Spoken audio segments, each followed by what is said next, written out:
Hello everyone, welcome to my channel where we talk about things we love like gaming, shows, and anime. So, back in 2015, when I was starting off making videos on YouTube, I made a video called The Top 10 Reasons Why Dragon Ball GT Sucks Ass. Sadly, now YouTube won't allow such a discreet title. And since this is a remake of that video, I've had to go with 10 Reasons Why GT Disappointed. I still don't like the series, however, now we have Dragon Ball Super to compare it with. Back when I originally made this video, Dragon Ball Super did not exist. Now, after seeing how Dragon Ball Super has many ups and downs, I think my criticism towards GT has slightly changed. Because now I can actually appreciate certain things rather than look down on them. So let's take a look at the top 10 real reasons why Dragon Ball GT disappointed. So without any more delays, let's begin with the list. Number 10, Goku is a kid again. After all that Goku went through growing up, after all the training and opponents he fought, why the fuck would you turn Goku into a kid? I know that the only true reason to why they did this was because they wanted to copy the Dragon Ball series. This is the stupidest thing to do at the beginning of the series. When I saw this as a kid, I was pissed. I thought the show was gonna be better than Dragon Ball Z because it was pretty much a sequel, but I was so wrong. This was done to make Goku weak so that the next opponents he takes on aren't a bigger threat than Majin Buu. But if you can't come up with a bigger threat than Majin Buu, then why the fuck would you make a sequel to Dragon Ball Z?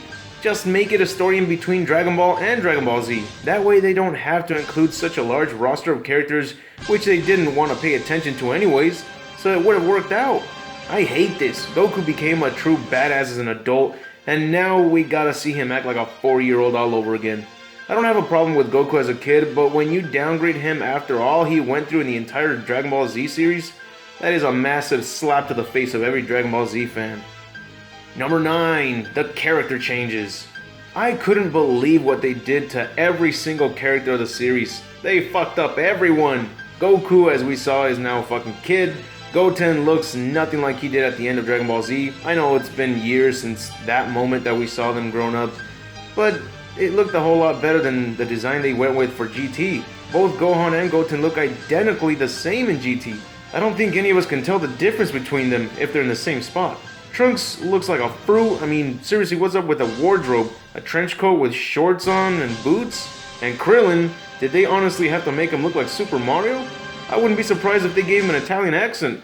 A lot of other characters got fucked up as well. I mean, the worst by far was Vegeta. What the hell were they thinking when they decided to give him a mustache? He looks like a straight up pedophile. Were they trying to seriously piss off the fans? They did take it off after a while, but they still fucked up one of his other trademark looks, his hair. Why did they give him a haircut? What reason did they have for Vegeta to get a haircut?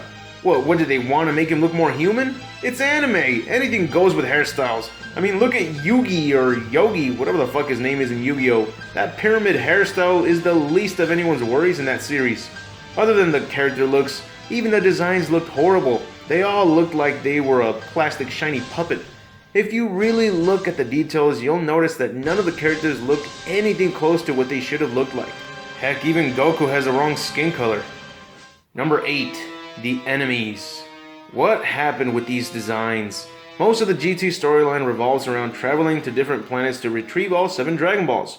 So you got plenty of different alien designs to go with for some new antagonists. However, the artists must have been shit-faced drunk when they came up with most of these designs. I mean, look at this. Here you got a guy dressed up like he's about to star in a space remake of Footloose with Kevin Bacon. He's even got some enormous ears that connect with his cheekbones. Okay. I think they just gave up with the design halfway through, but they didn't have time to make some adjustments. Then there are the Para brothers. Some of the worst characters I have ever seen in the entire Dragon Ball franchise. These guys make the Pilaf gang look like total badasses. Their special ability is to make their opponents dance with them. Man, I would love to hear someone defend GT by saying that these guys were their favorite villains in the series, or that their dance moves were beyond their capabilities. I'm surprised GT wasn't cancelled the moment these guys appeared. If the internet was around back then like it is now, I'm sure that the moment they premiered these characters in the next GT episode, everyone would have made thousands of memes based on these guys.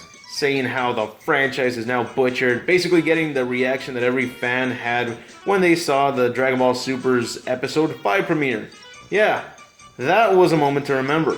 There were barely any redeemable characters in Dragon Ball GT. Baby was a unique character. I can't argue with the fact that he's got a good backstory, good designs, except for the one with Vegeta looking like he fused with American Airlines. But yeah, most of his designs did look great. In fact, he was a good villain and possibly the only good villain to look forward to. Super 17 was also a great character with great designs. And Omega Shenron, Ice Shenron, and Nova Shenron were also pretty good designs. But as for the rest of the Shenrons, they looked god-awful. Almost like the designers seriously ran out of ideas and had to go with the rejected character designs. Every other villain looked like a knockoff version of previous villains that we've seen in Dragon Ball and Dragon Ball Z, like Dr. Mew. Why does he look identical to Dr. Gero? When I first saw him as a kid, I thought they were somehow related, like if Dr. Gero made another android but one that looked just like him. But they aren't related whatsoever. He's a whole different doctor with a whole different PhD. Number 7, the music. The music in Dragon Ball and Dragon Ball Z were amazing. They are so good that I even bought the soundtrack score to the series. But the music in GT, what the hell was that? Now just so you know, I'm talking about the soundtrack score, excluding the intro song and outro song. Those two were shockingly outstanding. I could honestly say that the intro and outro songs have a place in my heart. But the rest of the score soundtrack, it sounded like the music from movies that came out of the Sci-Fi Channel. The movies that had like a budget of $19. It's so bad. I don't know why there are still fans of the GT series when the entire GT series and the fight scenes don't have a good background song to back it up. The music in Dragon Ball and Dragon Ball Z fit perfectly on every scene to fit the tone of the situation. I mean, they fit so well that there are even some parts of the show where my ass would shed a tear. I shit you not. But the music in GT, I guess you could say it does fit in well with its dull-witted scenes and disappointment. Again, excluding the intro and outro song. Number 6, everyone is weak. Enough said. Okay, I gotta explain this even though you saw the series and you would clearly understand what I mean. But all the characters in GT are extremely weak. Goku has a small reason to why he's weak, because he's now a kid. But what about the rest? I want to start naming off characters, but like I said, everyone is weak. The only reason to why that would be possible is that it's been so many years after the Buu saga and everyone has stopped training, so it would be understandable to why they all became a Gohan. But no! When Gohan stopped training after the fight against Cell, he fought against Dabura, who happened to have around the same power level as Cell, and Gohan was equal to him. I bring that up because I'm trying to let you know that after so many years of not training, the Z Fighters don't get ultra weak. They either stay the same or barely lose any power after so many years. But why is it that when Vegeta goes up against Android 17, he gets his ass kicked? Why is it that all the characters are struggling against the weakest opponents ever? One of the parts that truly pissed me off was when Goku was taking on a giant worm and he used his strongest attack, the Kamehameha. Yeah, that's his strongest attack. He used it to finish off most of his opponents. And it didn't do shit when he used it against this big-ass worm. When I was a kid and I saw that scene, the first thing that came to my mind was, wait a minute, so you're telling me that that worm can defeat Frieza and Cell? Because that's what it looks like if Goku can't put a scratch on it with his strongest attack. Clearly that isn't true, but they might as well have said it. Then another part. One of the stupidest face-palming moments in the series. When Vegeta is driving around with his slutty daughter and they run into Gohan or Goten, I can't tell which one was it, they both look identical. But let's just say it's Gohan. They run into him, which he happens to be controlled by Baby, a new villain with the stupidest name ever. I forgot to add that when I mentioned how cool he was. And he shoots a blast at them, hitting the car, but Vegeta was quick enough to grab his slutty daughter and fly off of the car before taking a hit. Then he tells the slutty daughter to get out of there while he handles the baby. So slutty Vegeta daughter gets back in the car and drives off. What the fuck? Wasn't the car just hit by a ki blast? Goku in Dragon Ball, when he attempted his first ki blast, the Kamehameha, he did it on a car and destroyed it. But here, Baby couldn't destroy a fucking car? So Baby can't even destroy a car, yet he takes down Vegeta and the rest. Also, he almost killed Goku. Either Vegeta's car was insured with Ki Blast protection, or that is enough proof to show you just how weak every single character was in the GT universe. Number 5. Noncanon.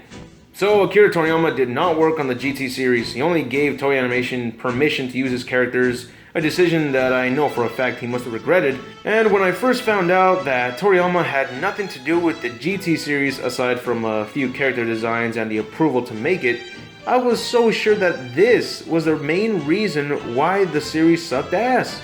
But now that we have Dragon Ball Super, a show that has Toriyama working on it, that means this show was literally doomed to fail. Toriyama didn't need to be included. We just needed someone like Toyotaro working on the story instead. He would have done a perfect job, not Toriyama or Toei Animation. Now, let's see what would have saved the GT series. Well, for one thing, they decided to include non-canon material to the story such as movie characters.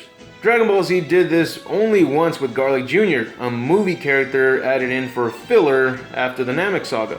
So, if the creators behind Dragon Ball GT couldn't come up with some good character designs or legit storylines, why didn't they take advantage of using movie characters that were loved by fans and have them make a comeback that would add plenty of screen time for them? Maybe even have Raditz come back and become a Super Saiyan or even reach Super Saiyan 4 like Goku. This would have been nostalgic and cooler than ever if both Raditz and Nappa came back and they both somehow reached the Super Saiyan 4 transformation, so Goku could go up against his older brother Raditz while Vegeta goes up against his old friend Nappa. That'd be something epic to see. But no, let's instead make way for the Para Para brothers. Number 4. The storylines were ripped off of Dragon Ball. The funny thing about this show is that when I first saw it, I was about 10 years old, and even there I was saying the exact same thing as I am now. Usually when I see something as a kid, I don't notice if something was bad. Like with Mortal Kombat Annihilation, when I was a kid, I thought it was good, just because it was based on a video game. But then I grew up and realized it was a shit stain on a cassette tape. The reason why I'm bringing this up is because I caught the fact that Dragon Ball GT was an exact rip-off of Dragon Ball. Think about it. In Dragon Ball, Goku takes on Demon King Piccolo and his children. Don't the dragons from GT look very similar to those ones? Then Goku kills Super Android 17 by piercing through his body, just like how Goku pierced through Demon King Piccolo's body. You see what I mean? These fuckers couldn't even come up with their own material. Instead, they ripped off almost everything from Dragon Ball. Number 3. The plot holes. Dragon Ball and Dragon Ball Z had their share of plot holes. But if you thought they had plot holes, you should see how many there are in GT. It's embarrassing. They tried coming up with a new storyline by saying that there has been another 7 Dragon Balls that aren't meant to be taken. Then why the fuck have them around? Then later on in the series, they say that the Dragon Balls are breaking and unleashing evil dragons based on each ball because they have been used far too many times. Really? Is that just your excuse of having dragon-looking enemies just like in Dragon Ball? Think we wouldn't realize just how much you ripped off Dragon Ball. The only plot holes I can think about in Dragon Ball and Dragon Ball Z are the tie-ins with the movies. And since we can't really tie them into the series, then we like to think that they are a part of a different universe, right? But here, when all hell breaks loose into Earth, they include the villains from the movies like Cooler. I'm totally okay with the inclusion of movie characters, but they weren't even used wisely. Number 2. Plot lines. So we talked about the plot holes, now let's get down to the bigger mess, the plot lines. Turning Goku into a kid was the start of a doomed storyline. Fighting opponents weaker than themselves and being afraid of them is another. Hiding from weak-ass enemies, fighting giant worms and getting their asses kicked by 3 little fellas in red spandex who dance off and make you dance with them? What the fuck? I'm glad that Team 4-Star made that joke in the Bardock special where he sees the future enemies that Goku takes on after Frieza, and he sees the enemies get stronger and stronger except for when it comes down to these guys. It's priceless. I'm not done. It gets worse. What the hell was up with the reason to how the enemies from Hell arrived on Earth? Oh yeah, the way to make it happen is by saying the same thing out loud that someone else in Hell says at the same time. Are you fucking kidding me? I'm pretty sure a lot of people in Hell say fuck a lot. And more than 1 billion times have they said the word when someone else on Earth has said it at the same time. Does that mean Hell can break loose right now? Jeez, how did these fuckers make this series happen? Did Toriyama not look at the storyline they had in mind? Even the ending was bad. Goku takes off with Shenron because he thinks that as long as he's around, Earth will always be in danger. What, did he forget that he's tried that already? That's the reason why he didn't want to come back after Cell killed him. They could have just ended it by defeating Omega Shenron and leaving it at that. Fuck it. They didn't try with the series anyways, so just end it. Another major problem I had with this show was how Vegeta got his Super Saiyan 4 transformation.